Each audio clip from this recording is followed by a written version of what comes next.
Good afternoon. My name is Ilana Stein, Israeli government spokesperson. This is day 131 of the October 7th war. Today's briefing will focus on the latest from Israel's northern border.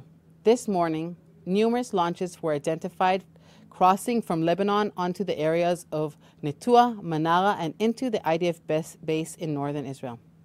The IDF immediately struck the sources of the fire. As a result of this attack, one Israeli woman was killed, and at least 8 were hospitalized from the Hezbollah rocket fire. An IDF base was also hit in the barrage. Just yesterday, Hezbollah assaulted the city of Kiryat Shmona, where a mother and her 15-year-old son are still hospitalized and being treated for their injuries. I say this loudly and clearly. This can no longer be our reality. Earlier this afternoon, IDF fighter jets began a series of strikes in Lebanon. Further details will be released later today. As we have made clear time and time again, Israel is not interested in a war on 2 fronts. But if provoked, we will respond forcefully. The current reality, where tens of thousands of Israelis are displaced and cannot return to their homes, is unbearable. They must be able to return home and live in peace and security. Moving to our hostages. Today, 100 representatives of the hostages' families flew to the Netherlands and filed an official complaint with the International Criminal Court at The Hague against Hamas leaders. The charges detailed in the official complaint include kidnappings, enforced disappearances, sexual violence, torture, and other crimes. As you know, today also marks Valentine's Day. Instead of celebrating it with their loved ones, many spouses are left in the dark, wishing for one tiny glimpse of their wife, husband, partner, who are still held captive by Hamas in their terror dungeons. After 131 days, they must all come home now. At least one of the evil leaders of Hamas is hiding out in the southern Gaza Strip in these terror tunnels. The IDF spokesperson yesterday revealed footage of Hamas leader Yahya Sinwar in tunnels under Khan Yunis.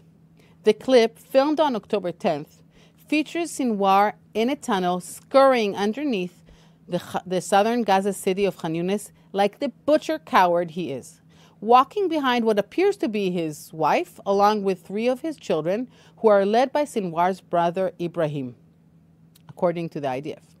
Sinwar appears healthy, in one piece, carrying a bag and wearing Adidas flip-flops. One of his daughters is seen holding a doll. The rest of Gaza's children, however, are not so lucky. Hamas uses Gaza's children as human shields. Gaza's children do not have access to these tunnels to afford them the protection he offers his own family.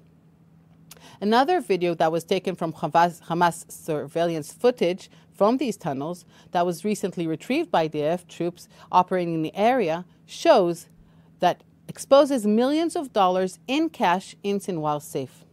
This money could have been provided and could have been used to provide a better life for the children of Gaza, but Sinwar kept it for himself. That brings us to the end of today's briefing. Now I will be happy to take your questions.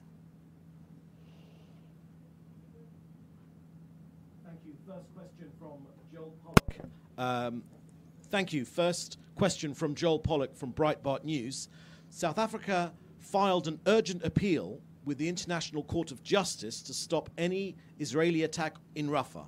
The South African application cites the assault on Sunday evening, without mentioning that the operation was to free 2 Israeli civilian hostages. Can you comment on South Africa's filing? I find it very ironic that while we do everything in our power not to hurt civilians, and as we just saw, Hamas does everything in their power so that civilians will be hurt, that South Africa decides to be their advocate. It's like being the devil's advocate. So I will not respond to the actual comments that they have, but I will say that we abide by international law because we are a country in democracy, and we think it's very important to do so, and we do it because of our own moral compass. while Hamas is a terror organization that takes pride in butchering people and posting it on Facebook and other media. So I think South Africa should think about who they want to side with and how history will judge them. Thank you. Another question from Hannah Julian, the Jewish Press. Any comment on today's Hezbollah rocket barrage on northern Israel regarding French pressure to accept a compromise deal that would send Hezbollah 10 kilometers from the border instead of enforcing Resolution 1701 north of the Litani River?